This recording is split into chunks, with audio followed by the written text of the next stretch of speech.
All right, I think we are good to go now, Jacob. Not without a couple of technical issues, but welcome everybody. It's good to be here. Jacob and I are just crossing all bounds with the technology stuff that we're trying out here. So we're having fun along the way. You guys are all guys and gals are witnessing it live with us, which is always fun. So we're doing this live, but we're attempting to do a little recording as well. So let me get things kick-started here because we are at our starting time. So welcome, everyone. Thanks for joining us. My name is Dan Pascone. I am live here in my office here in Southern Connecticut. I am the founder of Tailored Wealth, where we help business leaders and executives to take control of their finances and really turn their income into the life that they actually want. Before starting the firm, I spent most of my career actually in corporate leadership roles.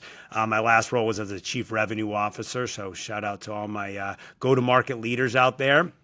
I do know how complex compensation, equity, tax planning can be when you're in an executive role and you're moving fast. So that's one of the reasons why I got into and started doing what I'm doing today. And I'm super pumped to do this discussion because I think Jacob and I are going to be able to provide two different perspectives. But I want to introduce my good friend and someone who I wish I had known Jacob years ago when I was in a corporate role, a true expert on negotiating compensation and maximizing career leverage. Jacob Warwick, how are you, brother? I'm doing well, and thank you for having me, Dan. You know, it's funny, we got together at Go-to-Market Summit in Austin last year, right. And we were laughing because we're such a yin and yang combo, where I'm like the income guy. I help people make more income, drive their compensation up. I also have a go-to-market background previously, which is why I do what I do now, help people go to market for their career, so to speak, and then demand more compensation. And what's funny is the more money you make, the more money you spend in taxes, and the harder it is to actually keep. And some of my clients are paying 60% a year. They're paying hundreds and hundreds of thousands a year in the Bay Area or in New York City or these high tax climates. And you need to have some navigation and financial planning to nail that. So it's not just about making as much as you can, it's about keeping as much as you can and being protected with that. And that's where Dan and I really are the yin and the yang here. So we have a handful of stories to share with you and some scenarios to walk through and how we'd be thinking about it. And then we welcome some audience participation. Now, Dan, I know you had a couple questions for folks. And I'm curious, where do you want to lay up a couple softballs for? Yeah, you know what? Let's do the logistics. Let's do the housekeeping first. So we're going to keep it tight and tactical. So we're going to be about 50 minutes of total content, and we'll stay on as long to answer questions. But most importantly, we're going to get a chance to answer questions that come in the chat. So I got my technology issues figured out, and I can actually see the chats. So Chelsea is here from Jacob's team, and Charmaine is here from my team. So they'll be putting different links in the chat throughout, and then I'll do my best to kind of queue up questions as they come in. So feel free to drop your questions in the chat anytime, and we'll do our best to get through them all. We'll probably have some helpful links and resources that we can share in the chat along the way, especially based on questions that come in. But we're going to start things off, as Jacob mentioned, with 3 questions, and I want you to just kind of throw these in the chat, okay? So just first question is, have you ever felt at any point in your life, in any facet of your life, that you're leaving money on the table? Have you ever felt that you're leaving money on the table?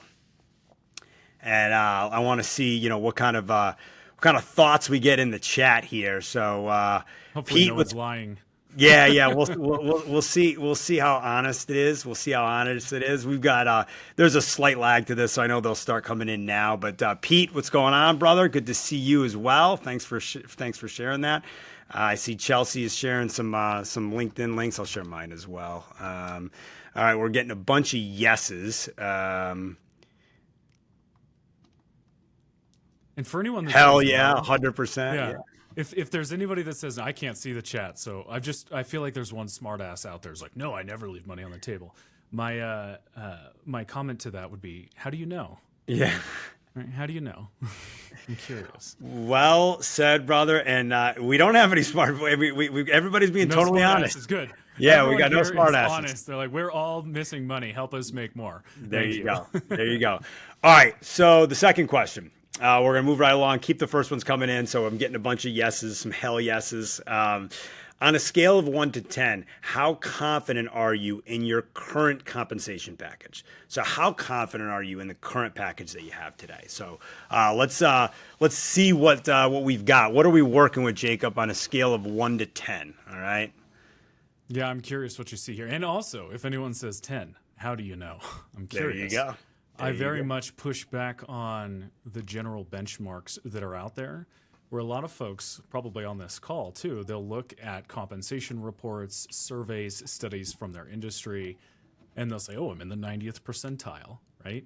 And I just wonder how you're so sure that that's the 90th percentile. It's an average of the mean here. Like, why couldn't you be 150th percentile? Like, what's stopping you from getting there? And how do we create a rising tide to support everyone in the room today? Yeah, when you chat with folks, as these are coming in, Jacob, do you find that folks that are utilizing your services, do they feel like do they always come in and say I'm underpaid? Do they feel like they're at market? Do they usually come with some sort of background? They usually anchor off of objective, quote unquote, objective data that they see elsewhere. They compare amongst their friends. Comparison is the thief of joy, I like to say. And also what happens is if you subconsciously or even consciously anchor yourself to someone else's number, you're also limiting yourself. So when you look at benchmarks and you say that's what someone should get paid, all of a sudden you're anchoring yourself like, hey, CROs at this stage make $350,000 base. Right. So I'm going to try to get as close to $350,000 as possible. Right? It's like, well, how come I have CROs that are knocking down 450 or 5 or whatever? Like, what does it take for that to happen? Well, you got to eliminate that artificial barrier, and then you have to persuade those that are hiring you why you're worth that extra salt and move away from that objective criteria. Yeah, well said. Well said. We're getting a bunch of 7s in here, which I kind of expected. You got people that are feeling good maybe right now, and maybe some folks don't necessarily even want to answer that question, which is fine. So then the last one that I'll throw out there is, what's one question that you hope we answer today? And I'm not going to wait around and wait for those answers. I'm going to kind of cue those up as we go. But what's one question that you hope we answer today, with Jacob being the guy that helps you to get the best compensation package possible, and I being the person that can help you to sort of optimize it and use it to live the life you desire. So I want to get some questions coming in throughout. And as I mentioned, we're going to pause as we have throughout this discussion and kind of take those questions in. So what we thought we would do is, Jacob and I could just talk about our services all day, talk about what we do, but I think it's a lot more impactful for you all if we did some case studies.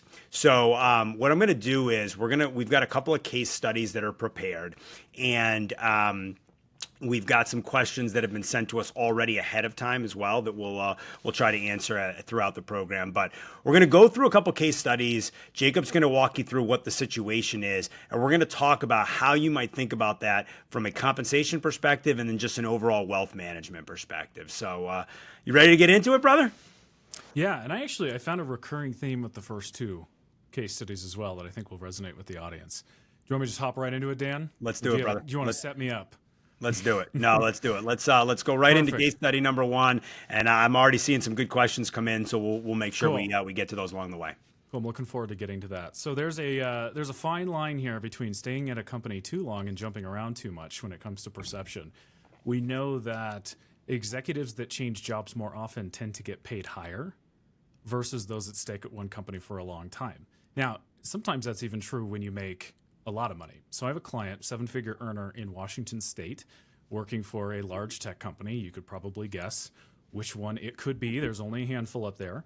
And they've been at that company for several years. And the whole consensus at the organization is that there's golden handcuffs. You'll never be able to make this kind of money somewhere else. And that's bullshit, first of all. They've been there long enough. I actually know that their price in market is somewhere between probably $2.5 and $4 million a year, and they're actively around the $1 million a year mark, but they feel like they're being overpaid. And what's interesting is if we go to market with their career, we explore some other opportunities, maybe in San Francisco, maybe other opportunities in Seattle, working remote, there's a big opportunity to 2 or 3x this individual's wealth. Okay. Now, the reason I think this case study is interesting is that, one, it's very difficult to be in a position where you're making a lot and you don't want to risk it, but there's also an opportunity to make a lot more, but that opens up some risk. And then the other piece of this that I thought was interesting for you to think about, Dan, is that we're going from a state with no income tax in Washington to a state with lots of income tax in California. And there's an interesting component here. So this particular client has a spouse that is also a high income individual, but can work remotely. And so part of the advice that I provided, which might be a little different than what Dan provides, is, hey, why don't you move to Incline Village or someplace in Nevada? Like Reno, Incline Village is a little bit more expensive, but it's beautiful. And then commute down into the Bay Area and just stay in a hotel for 3 days a week, make $4 million a year, but not pay income taxes on that. So I think that's an interesting perspective. As we think about planning wealth, it's not always just about how can we maximize the compensation side, but it is how do we protect that earning. And then the other piece of this is you can, if you are actively in a position and you are getting paid well, that's a great time for you to put feelers out. Now, it might be that you're not sure you want to leave. That's fine. Like they say it's easier to find a job when you have one. I think this is mostly a myth because it's mostly psychological, but for a lot of folks, if you have a job, you could put feelers out and you have a lot of leverage to explore what's it going to take to pull me from this relatively safe $1 million a year. Is it going to take 2? Is it going to take 3? Is it going to take a difference in quality of life? Sometimes it's not always about more money. Sometimes it's about less. It could be that we want to, in this case, negotiate a lower base compensation and a higher equity compensation, depending on the type of equity, because of the high income tax potential, depending on where we live. So I'll just lay that out for a moment and just kick that over to you, Dan. What are some of your thoughts on high net worth individuals moving from state to state and how to maximize that savings? I love the discussion. I love the points. I love the option that you've laid out for this individual or this family, really. And I think it draws on a theme that I think we're going to probably chat about a few times throughout this discussion, Jacob. And it's all about, assessing options and then making educated decisions. And I'm going to get into sort of how I think you do that to optimize your life and live the life that you desire. So the scenario that you just laid out, we can very easily do a tax projection to show you what are you going to take home each year more by living in Nevada versus living in California. Okay. And then we can very easily project that out over the course of, I don't know how much time this family plans to, how much longer they plan to work, but we can project that out over X amount of years. And then you can project out, okay, well, now that extra dollars gets invested in the market and we get compounded growth, et cetera, et cetera. So we do all of those calculations to figure out and say, okay, this is a X number move for you. This is what that equates to in real dollars. So is it worth it to you from a lifestyle perspective to have X more when you go to retire, to do whatever your lifestyle looks like in retirement, or donate it to a charity, or give back to family or loved ones, whatever is important to you? Is that move worth it for you? And at the end of the day, having it all laid out, having a plan and having a model that projects all of that, and knowing that I've got this strategy that you just laid out, Jacob, that is actually an option for me, is a really, really high level and educated conversation to have. And you and I can't answer that question for your client in this case, right? But what we can do is we can give them the idea like you did. And what I could do is I could then go model out and say, this is what it's going to look like in real dollars. And then we can take those real dollars and say, what does that mean for your actual life long term? Because as I stated earlier, it's not necessarily just about maximizing the dollars on the statement, so to speak, or the dollars in your bank account, but it's about using those dollars to live the life you desire. Yeah, and I'm fully on board with that. I actually noticed some of this myself where I was looking at the housing market in California as an example, which is pretty damn expensive, especially when combined with taxes. And so let's say you find a decent place to rent for $4,500 a month for your family. Like that's a pretty good chunk. On top of that, you're paying 13% on all your taxes. My condo in Tahoe is $3,000 a month, and I'm saving a couple $100,000 a year on income tax. And so I actually save enough on income tax to purchase a place in California in addition to that. So there's just some interesting components to consider when making a move like that. So that was one kind of consideration. Not only is it important to change jobs, but to consider the location of that, whether you're working remote or not. Yeah, and I think to this day and age, those considerations, maybe weren't as available 5 or 6 years ago. And the dawn of remote work has really changed a lot of things. I'll probably get to it later, but I think it's really changed how people want to retire as well. But the ability to work remote gives you a lot more optionality, right? And you can do some unique and strategic and innovative things with the tax code, especially when it comes to state and local taxes. We call those SALT taxes.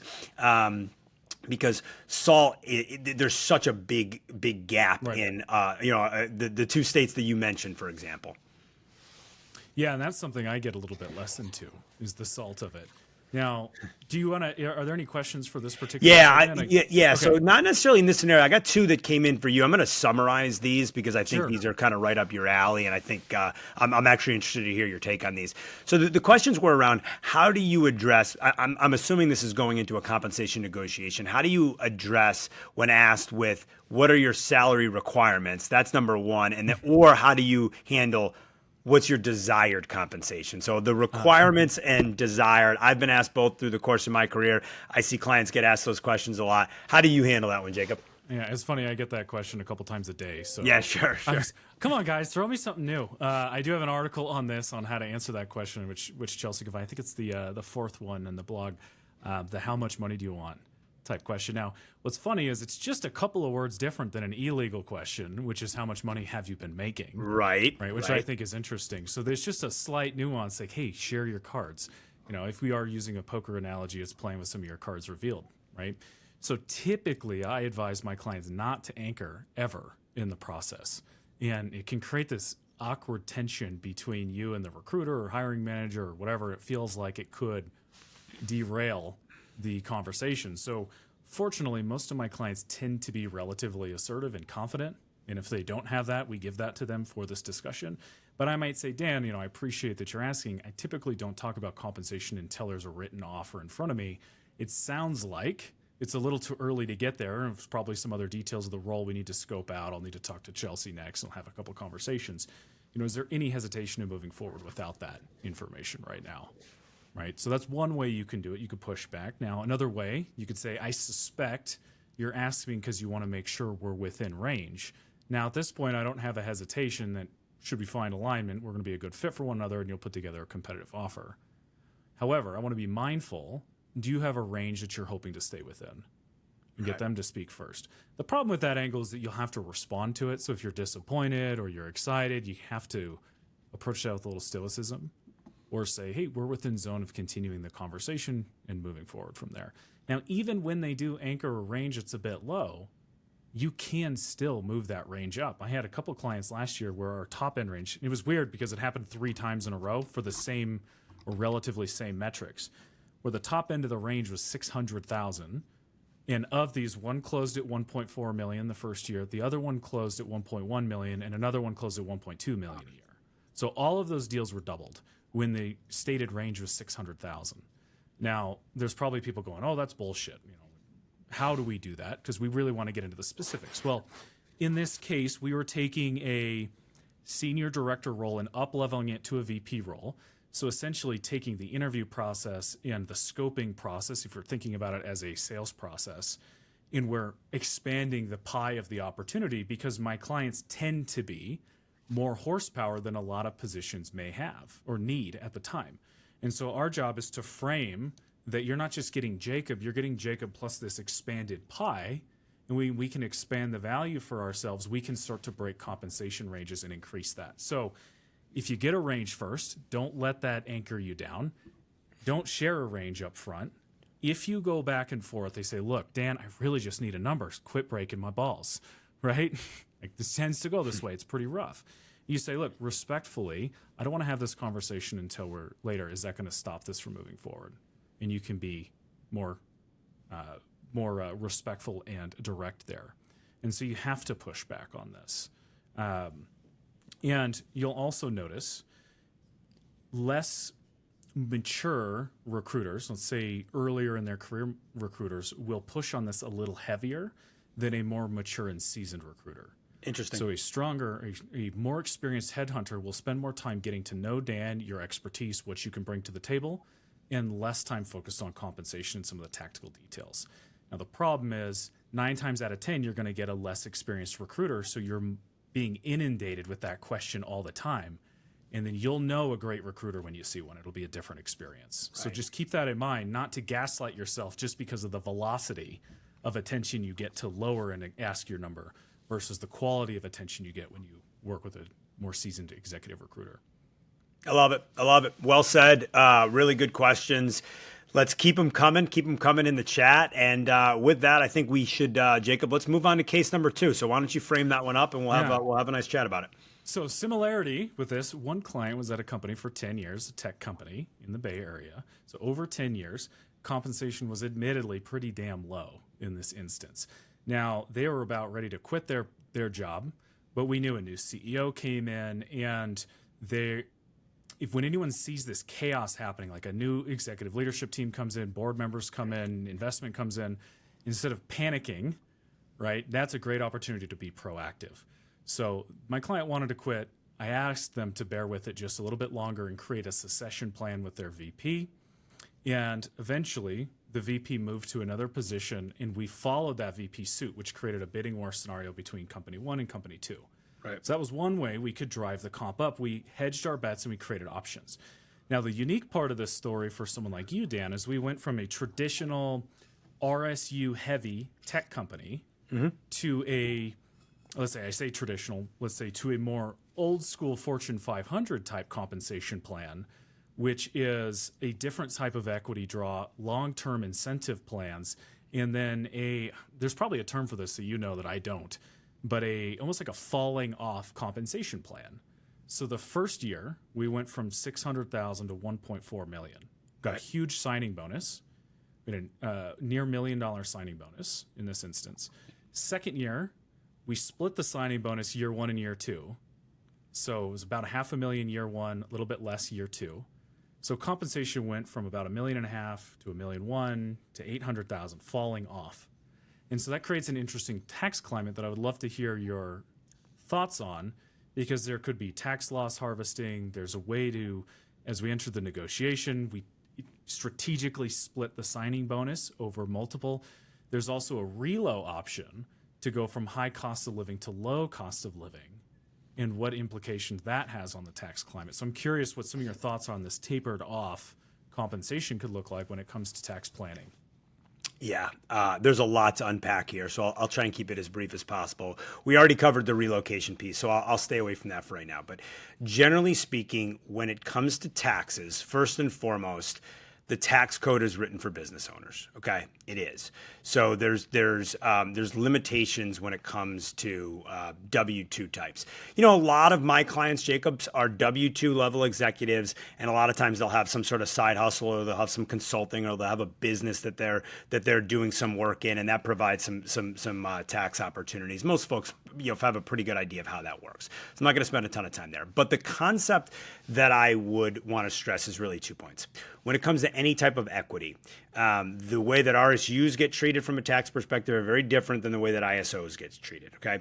So you have to have a plan. If you have equity, you have to have a plan, and that needs to be baked into your tax plan. Far too often, I see folks getting shares from their organization, whether it be ISOs, RSUs, ESPPs, straight equity. They all have different nuances from a tax perspective. So you have to have a plan in place that's going to model that out. The key thing here, though, to think about is timing. And I actually think timing is the biggest opportunity for W-2 level executives, okay? Like I said, there's a lot more strategies that can be done when you've got some sort of business ownership. But timing is the best one I think about for a W-2. And you mentioned that you negotiated splitting the bonus up, which I love that. But generally speaking, what I would always advise to anyone out there is if you have some form of abnormal income year, on the upside or the downside, by the way, that is a tax planning opportunity, okay? If it's up or if it's down. And I'm going to give you a couple of examples.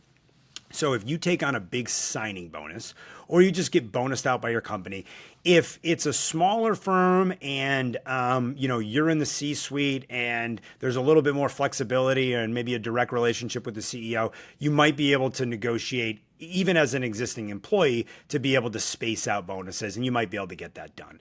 From a larger firm perspective, you might be able to negotiate the bonus being split on the way in, but it's unlikely that you're going to be able to get some sort of unique bonus treatment throughout the year because they've got hundreds of other people that they need to I will challenge you on that, but okay, go ahead. We still can. We still can. Don't let that stop you. But it is unlikely, to your point. But we see special circumstances for exceptional talent all the time, and we have to make that case. So if you need to break a Fortune 500's boundaries, now a lot of people on this call actually make those rules, so they should know they can be broken. Right? Yeah, good. Don't yeah, listen good to your own authority. Like, you made those rules. You know who you have to influence to break them. So while you're absolutely correct in that in most cases it will be difficult, my argument for you is I just don't know how to do it yet. Good points. So you have to be more influential. All good points. Yeah. So listen, like that, then Jacob's the guy to talk to about that stuff. But absolutely. But let me give you a couple of thoughts around sort of volatility and income. Okay. So if you're having a big year from an income perspective, a couple of things to think about. You mentioned tax loss harvesting. That's a topic we're talking a lot about right now because there's a lot going on in the markets right now. So there's an opportunity to do some tax loss harvesting right now. And if you do that, it's not going to amount to a lot during the year, but if you do it consistently over time, it will add up because you can carry over losses.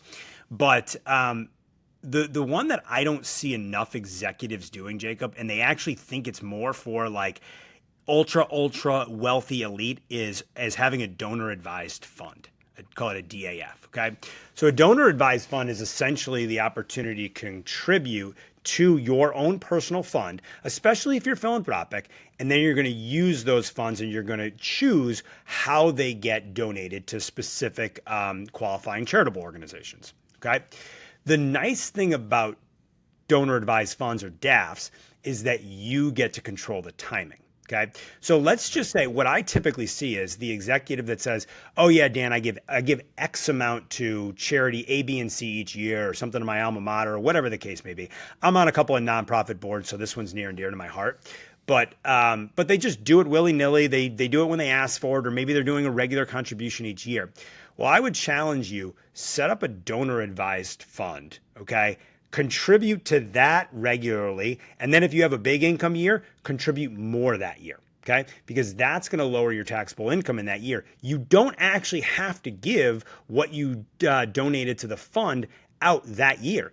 It's going to grow for you tax free, and then you're going to be actually more strategic about what organizations you actually contribute to. So it's a win-win. It's a win for the taxpayer, and it's a win for the charitable organizations. Okay. And it sounds like you're being hyper philanthropic and you're actually spending money just to give to someone else instead of taxes. But I think the point is you'll also lower the bracket you're in potentially and hit a different tax code as well, depending on how much you donate. Is that correct? Absolutely. And it plays into a broader strategy, right? So every individual situation is unique and different. But this is just one that I just see folks don't think about it. I actually met with a friend who's in the donor advised fund space last week. And he said to me, Dan, people think all the time that this is for like the hyper elite wealthy. This can be, I mean, you can start donor advised funds with like a couple $1,000s. I mean, it's very, very manageable and not enough folks are doing it. And then the second thing that I would say on the downside, so I'll share one on the downside. You and I both deal a lot of times with executives that are in between jobs, right? So sometimes you may have a down income year. I'm working with a couple right now that they're out of work and they're just about to get back into work, but they've had a little bit of gap. So likely 2025 is going to be a lower income year for them. That is an opportunity to further your what I call tax diversification. Okay. And tax diversification, a lot of folks know what like investment diversification is. So spreading your investments across different asset classes. Not enough folks focus on tax diversification, I should say. And the tax diversification is essentially getting money into three buckets. The taxable bucket, which is just like your after-tax savings. The tax-deferred bucket, which is like your 401k and your IRAs. And then the future tax-free bucket, which is the Roth vehicle. There's some insurance products that you can structure effectively to become tax-free. Health savings accounts would fall into that bucket as well. And so When you have a down income year, you've got the ability to convert some of those assets. For example, IRA money or 401k money, you can convert them to a Roth because you would be potentially in a lower tax bracket, have lower taxable income. So you're essentially getting the same product, but you're getting it at a discount. So anytime you have that lower income year, you want to optimize your tax situation for the future. If you have a higher income year, you want to find ways to reduce it. So that's generally the concept of timing when it comes to optimizing taxes for W-2 level executives. Yeah, we may need to get into this on another live at some point, but I do help folks negotiate away from W-2s into 1099s for their own business purposes for tax savings reasons in a lot of ways. And that's where we can start to introduce the concept of mega backdoor Roths and those types of pieces to really masterfully plan your financial situation. Again, I would leave that into the hands of Dan here. But yeah, no, you found that out early in my career. I like that. I need to send more clients to you to be able to do that because it provides a lot more opportunity. The mega backdoor Roth, most folks can take advantage of, especially if you're at a bigger firm. You know, another mistake I see people making is they don't know that they have a Roth 401k available to them at their firm. Yeah. Just go ask your benefits coordinator, do we have a Roth option? If you do, you should be taking advantage of it because likely you have more assets in the other two buckets than you do in that future tax-free. And I'm a believer that tax rates are likely going to be higher in the future. I think it's probably difficult for it to say that they're not. I'm talking just the future in general, not in the near term.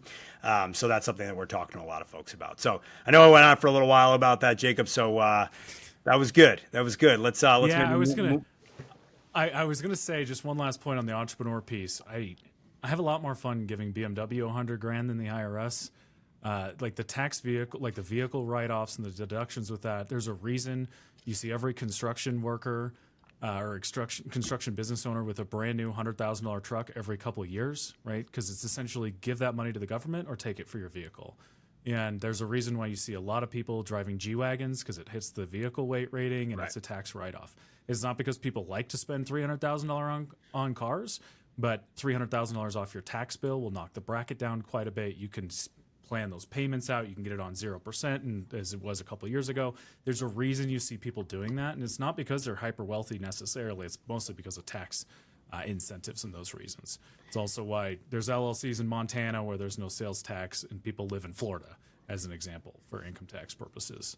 Yeah, you just started to hit on and you reminded me. We are launching next week the tax reduction checklist for 2025 for W-2 executives. And so I love your strategy. I would be talking to you too, and I would want to learn more about, and maybe we do cover it on another call, how do you negotiate for 1099 versus W-2? Because that's a really interesting concept to unpack. You usually make more money. You usually make more. Why you make more money on 1099? Not just the tax savings, but the employer saves money paying you.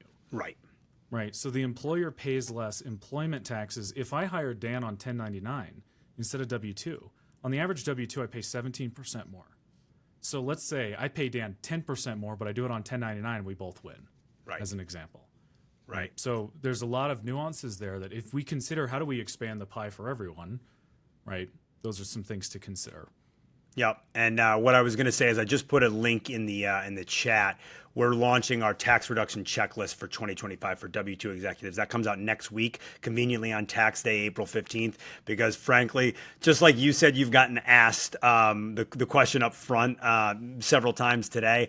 I've gotten asked several times today, how do I reduce my taxes this year? And so we put together a checklist specifically for W-2s. It doesn't get into all the business ownership stuff that Jacob's talking about because there it becomes a very, very extensive guide. But specifically for W-2s, there's 7 strategies that we highlighted for 2025. And like I said, you can get on the wait list right now, and we'll send that out to you when it launches next Tuesday. Yeah, I think we should also, just for sake of discussion, Dan, put a guide together on how to be a 1099 and W-2 at the same time. Ooh. Sometimes, like for example, I'm a W-2 employee of myself on an S corp, right? So we can get into those details. You're like, oh yeah, like let's not get into the weeds too much. But there is a strategy where you pay yourself a little bit of each. So you take your deductions here and you take your tax payments here, so you don't have quarterly. All kinds of stuff we can get into. So just be open to it. And we'll go into some details on that later. Now, I also want to talk about clients that aren't necessarily millionaires, because I'm sure that folks here would like to hear about more common strategies as well, not just moving millions of dollars and relocating. Sometimes like Jacob, I don't care about making tens of millions right now. I want to make 200,000 more in the next couple of years, right? Right. I think totally reasonable. And so I find a trap that this happens quite a bit, especially as you work with go-to-market executives. Dan, this you may see this as common too, but the average tenure of a go-to-market executive is pretty damn short. It's like 16 months. Yep. Right. Yep. So I used to be in that role, so I know that stat very, so very get well. it, right? And I also like to say looking for a job is like chewing glass. Like it's kind of the most miserable experience. And if you know you're not long for this world, no matter how great of an executive you are, it would behoove you to be a little bit more proactive in looking for work. If you've been in a job for 6 months, you should probably be looking for a job just in case, or at least planning out that. So not just financial planning, but for your own sake, when you have a job, a W-2, not only do you pay the most taxes in the entire country, but you're essentially handing all of your family's eggs in a basket and you're handing it to one person and hoping they don't break it, knowing damn well that the bigger the company you work for, the more they break eggs for fun. Right? And by fun, I just mean profitability. That's how capitalism works. Like every major company shaves, 5 to 10% of their staff off each year. And if you're an executive and quote unquote a tall poppy, they're going to scrutinize your line item a little bit harder than somebody who's not. So you need to be mindful to protect yourself and always be looking. Now, what happens, and this is a case with one of my clients here, they're out of work every 12 to 18 months. And that happens 3 or 4 times. Not only are you missing out on it, you're never hitting your vesting dates. Right. You're constantly looking for work. The perception of what's happening makes it look like it's your fault, even when in many cases it's not, especially if we're working with startups or big macro industry changes or COVID happens. There's a lot of reasons why you might be changing jobs frequently, and the negative perception is always on you. And what also happens from a mindset perspective, so there may be some executives feeling this right now, from a mindset perspective, you start to second guess yourself. You start to say, am I as good as I think I am if I can only hold down a job this long? Or I've applied 1,000 jobs and I've only gotten 3 interviews and I'm always coming up second. As soon as that mindset and that self-doubt starts creeping in, you lose leverage. It becomes harder to nail down a leadership position because you're no longer exhibiting the traits of a great leader. So one, being proactive and having that financial plan can give you more leverage. Now, in this particular instance, I did have a client who was out of work for a few months after a very short tenure. I want to say it was like 6 months. So talk about no leverage, beat up, the perception is you can't hack it, also moving up in title to a C-suite role. They're thinking, oh, maybe she's not cut out to be in the C-suite. Right? And that started to affect them mindset-wise. And I'm here to say, I mentioned earlier, when you have a job, it's easier to find a job. And I think that's mostly mental, more so mental, because you know your needs are being met. This is a Maslow's hierarchy of needs thing. You know you're being met, so you negotiate more confidently. Now, you can still come to interviews with that if you've got a smart financial plan or you just are very comfortable taking risks depending on the situation you're in. So in this case, I just asked my client, hey, pretend you already have the job, pretend you're not out of work, pretend that wasn't an issue, communicate more forwardly, talk about the lessons that you learned, not the hiccups along the way or the short tenures, and use language like, I'm glad you're talking to me. One of the reasons I'm choosing to talk to you and a couple of other companies is because I'm looking for a place where I can be for the next 4 to 6 years. Right? I don't think my career can handle a couple more short tenures like that. I'm sure you understand. So it's getting in front of it and taking it kind of in your own way. And the result of this instance was an actual increase in compensation, about $50,000 from previous, kept the C-suite title, and moved into what they call the 2 comma club, which is $1 million earner per year kind of situation. So even though everything was stacked against you, there are still outcomes that can move your career forward. So this is more of a life coaching moment, right? Don't be too far in your own way. There's a lot of macro changes happening to the market. And it's often so easy to beat ourselves up and compare ourselves to everyone else in the room, but that will not serve you in any way there. Yeah, I love the language that you coached your client in that situation to use. The word that stuck out to me was, "I'm choosing to speak with you." I thought that was really interesting. That's a dynamic change. Yeah. I mean, when you're out of work, I equate the visual I think of as Oliver Twist, right, where he's asking for more food, like please, anybody give me food. And I don't know if that's politically correct to say, but it feels like when we're looking for a job, we're just beaten down and we're submissive. Who wants to hire a submissive leader? Right. Right? So like if you're begging or coming across as desperate or putting the green circle on your profile, like you are signaling weakness. That's just the way it works. And weakness and leadership should not be synonymous, right? So we have to find a way to keep our mindset in the right direction. I'm not suggesting being arrogant or not self-aware of who you are, the situation, but we focus more on a growth mindset and moving forward and forgetting the past. Like you're gone with that. Like we're done with that. And we cannot get mired into that. Now, what I find interesting about working with someone like Dan is with a smart financial plan, you can weather those hiccups and you can maintain your leverage. Like sometimes I'll have clients that are out of work for 2 years and they are pulling from their 401k and they're doing what they can to survive, but they have the privilege to be able to go 2 years without work. Like that's actually a good position to be in, especially compared to your fellow American or wherever it is you are. I promise you that is a privileged position to be in, right? So we can have some confidence that you've made great decisions and can continue to negotiate from a position of strength where you choose your path versus settling for the sake of paying the bills. And a smart financial plan can help you get there, in addition to a strong negotiation plan and mindset moving into that. Yeah, I love this concept, and again, I agree with you. This is a little less about financial taxes and X's and O's. It is a little more life coaching, but I'm going to share with you a concept that I think makes sense for this part of the discussion. And you talk about having some time outside of work, being able to support that. We'll oftentimes do calculations when we run a financial plan for a new client. We'll say, okay, well, what does your emergency fund need to be? And it's unique and it's different to each individual and each family. And a lot of it is based on, to some degree, your lifestyle, but it's also based on what's the volatility of the role that you're in, right? And what has been, your track record so far, and then what are we projecting out as your risk profile moving forward. But when you're out of work, there are some really, really interesting opportunities that start to present themselves. So a concept that I'm talking about every single week now, I've started calling it hybrid retirement. And it's essentially the idea of, I get a lot of executives that say to me, Dan, I want to retire or I want to stop doing what I'm currently doing. That's probably a better way to say it. In whatever the time frame, 5 years, 10 years, 7 years, 6 years, whatever the case may be. But I'm not ready to just go sit on a beach somewhere. I want to still be active. I want to be doing meaningful work, but I want to be doing it on my own terms. I want to have flexibility. I maybe want to do things that are important in my life outside of work, whether it be family or just causes that you're passionate about. And so we help to build a plan for hybrid retirement. And a lot of times that encompasses some sort of passion project. That might encompass consulting work. It might be some fractional work. I know you know this, Jacob, but the rise of two things have really promoted this concept over the course of the last 5 years. It's remote work and the ability to work wherever you want. And it's the ability or the need, and folks are really looking for fractional, very focused, very specific skill sets. So those types of opportunities are more available today than they ever were before.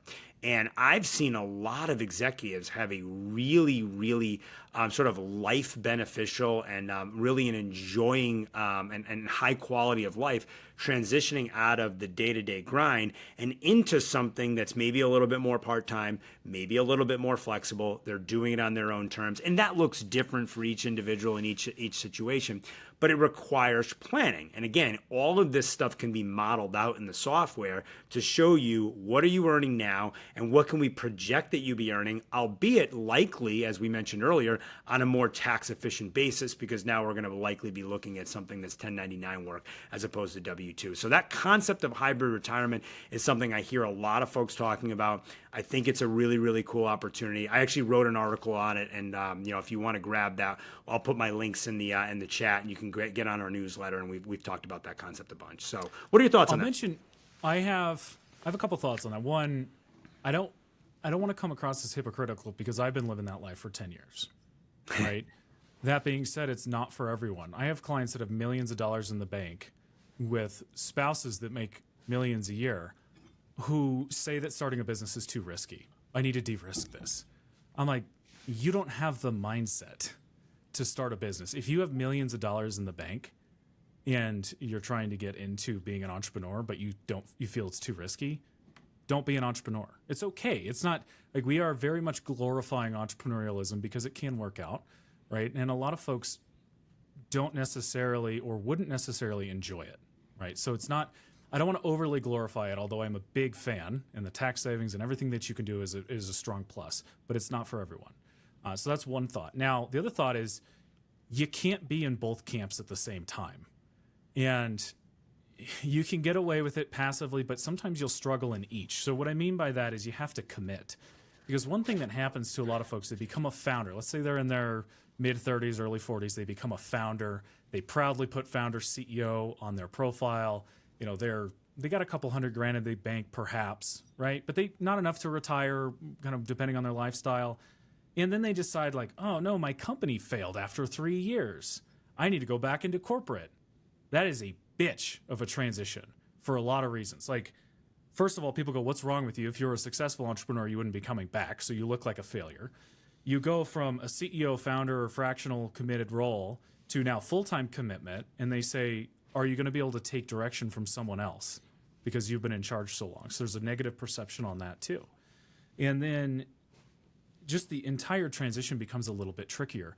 I also know a lot of C-suite executives that are full-time W-2 committed in office that look down upon those that force hybrid or force remote work entirely, or those that overly emphasize it for the commitment factor.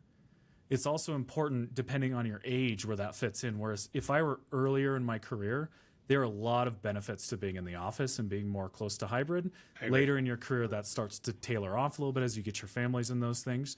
But then you're not having the mentorship opportunities for your staff, and you're not being face-to-face. So your digital presence better be pretty dialed in to be able to exude that executive presence you need to succeed there. But the piece I hear from some like full-time committed C-suite W-2 folks, they poo-poo the fractional folks saying like, you're not committed to my business. There's no way that in 20 hours a week, you will be as committed to me at 60 hours a week. And therefore, I'm not just, this isn't to suggest this is right or wrong. This is just to suggest that this is what you'll be up against perception-wise. Right. And so with your narrative, you need to combat that. So if you are a founder going back to a W-2, your language needs to be something like, where I discovered I made the most impact was when working with a team within these circumstances, which is why I'm choosing to talk to you. Or what I found was I miss being full bore with a team and seeing that growth, right? So there's a narrative change that you're going to have to be mindful of if you're W-2 or fractional or entrepreneur or dabbling in each. How you communicate that publicly is really important to get right. And I strongly suggest that you share less information rather than more information publicly, because those triggers, everything that you put out into the world will be used against you. If you say you're a $100 million entrepreneur, you won't get billion-dollar opportunities, and so on. If you say you are good at a $10 million to $20 million company, you'll never get the $50 to $100 million opportunities. So oversharing either direction can hurt you, whereas I'd argue that most people on this conversation today would be stronger in person, navigating their narrative appropriately. And so, Dan, that's why we put together that free LinkedIn tool, was essentially to strip all of the bullshit out. Talk about that. Let's talk about that tool. I've had a lot of folks that have given me great feedback. Talk about the tool for a second. Oh, sure. So my head of AI and I, so Justin Parnell and I, trained this tool for a couple months, and it costs us like a little bit of money to run, but it's pretty helpful to give away for free. And it just takes your LinkedIn PDF and it basically strips out the buzzwords and takes out a lot of the information that will be used against you negatively in a negotiation. So what you'll notice is those executives who basically, if you know, you know, that's the language I use. If you know, you know. So like a VP at Google doesn't say anything on their profile. Why? Right? Because the VP at Google carries the clout for them, right? And then they can negotiate accordingly. Like if they're in marketing, the odds are they could be in a revenue role, or they could be in a commercial role, or they could be in a product role. They don't want to overshare what they're doing because it pigeonholes them into opportunities. And we want to expand opportunities when it comes to LinkedIn. Your resume is a little different. That's where you personalize it to a person. So if I was applying for something with you, Dan, I would write a resume that was just speaking to you. But on the high level, my LinkedIn would be high level, just to create interest.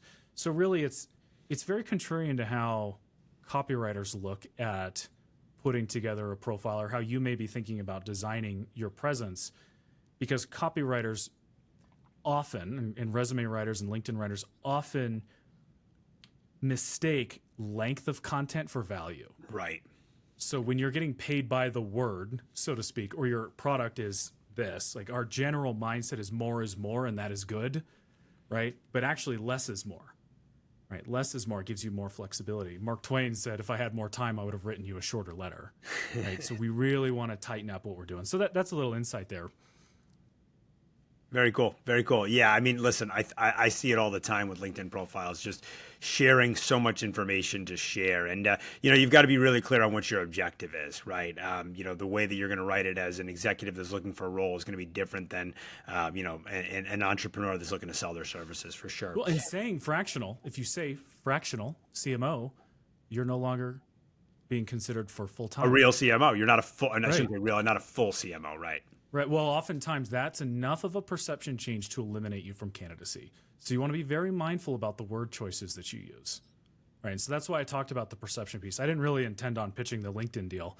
I guess it's kind of hard to pitch a free thing, but I didn't intend on bringing that up. But the word choices are so important. I did a A/B test on this where I listed myself as a freelance writer. This is 10 years ago in my career, and I added 1,000 marketers on my profile. I had about 10% reach out to want to pay me for freelance writing work, which is a great conversion. But they expected to pay per word like 10 cents or very small deals. When I changed to, instead of using freelance, I used consultant, I got significantly less attention, but the expected pay was 10 times more than a freelancer. Because the word freelance is disposable and cheap, consultant is valuable and informed. And so that word choice, fractional is less committed, CMO more committed, right? So we want to be very mindful about what every word plays because you only have a few seconds to make that impression. And that plays into your wealth creation as well. Yeah, well said. Well said. All right, so we got time. I've had a couple questions come in, both from folks that sent it to me ahead of time that wouldn't be able to view, and a couple that have come in throughout the program. Oh, sure.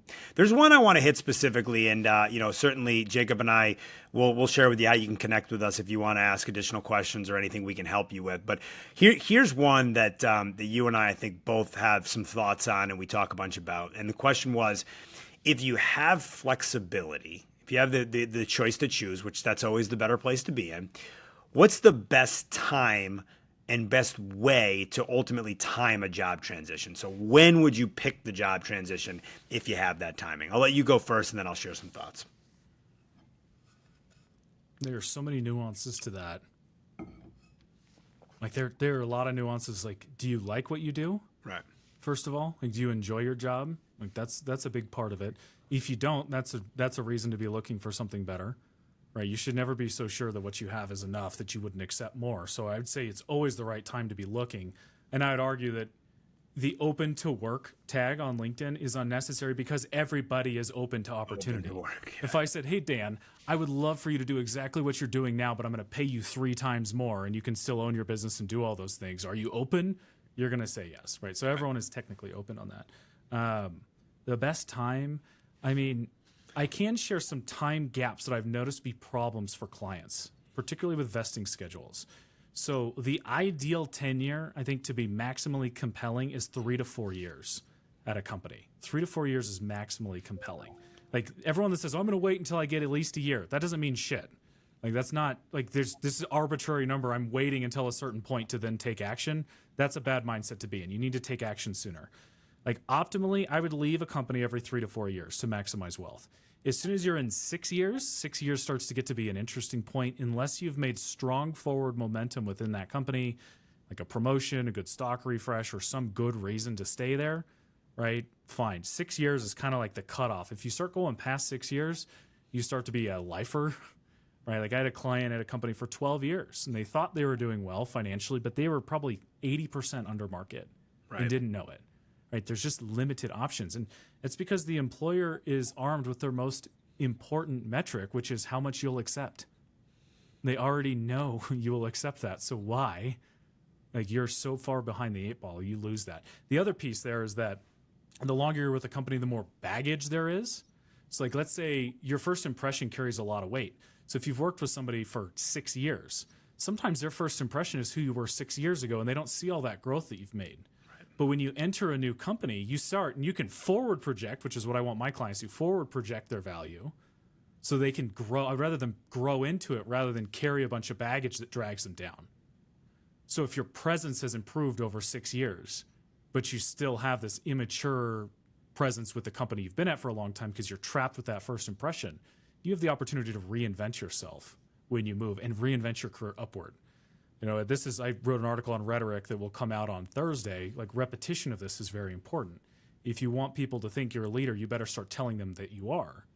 But if you weren't a leader 6 years ago in this company, or 10 years ago, or even 2 years ago, right, you're hamstrung by all that baggage. So I don't think I answered that question, but I'd say optimally 3 to 4 years is what I would want to be making a move. Yeah, I mean, from a financial perspective, that absolutely lines up, right? I mean, I'm usually helping folks, and I will do, not to the extent that you do, but a little bit of career guidance as well, because I've spent time in the seat. But the 3 to 4 year mark from a perception perspective, I think makes a lot of sense. Most stock options have 4-year vesting periods. So if you have some form of company equity, there's some financial benefit to being there as well. But I completely agree with you. I see a lot of times folks are not prepared for their next move before it happens. And, way too often they get caught off guard and something happens with the company, or there's a layoff, or whatever the case may be. If you're proactive and you're always sort of looking, you're always open to work without necessarily putting the banner up in LinkedIn, you're going to put yourself in a much stronger position. And if you really have a good idea around your financial plan and where you're going, you can make those decisions with a ton more confidence. And I think confidence in financial decisions and in career decisions, we're sort of hitting on how important that is today, because that affects the way that you present yourself. It affects the strategic decisions that you make, and it affects the overall way that you come off to the public. So if you have your financial plan in line and you're being well coached on the career strategy side, everything you do is going to come from a place of confidence. So I think it's a great theme. I've really enjoyed this discussion, my friend. I know we're kind of up against the hour. Any closing thoughts for our audience, or anything you want to share with the group? I actually had a closing thought on that. I think that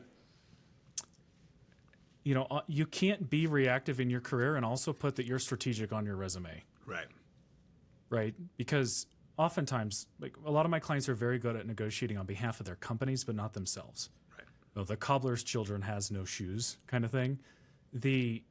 I find this hypocrisy all the time. So you have to lead from the front quite a bit for your own career as well. These aren't different things. Like, you have to show up. It's like putting your own life mask on before giving it to someone else.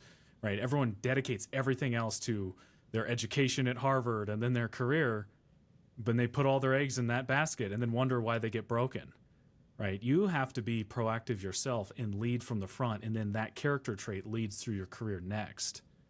Right? You can't be a leader here and not, a follower when it comes to yourself. Right? So that's just something to be mindful. I find that hypocrisy and that double-edged standard quite a bit.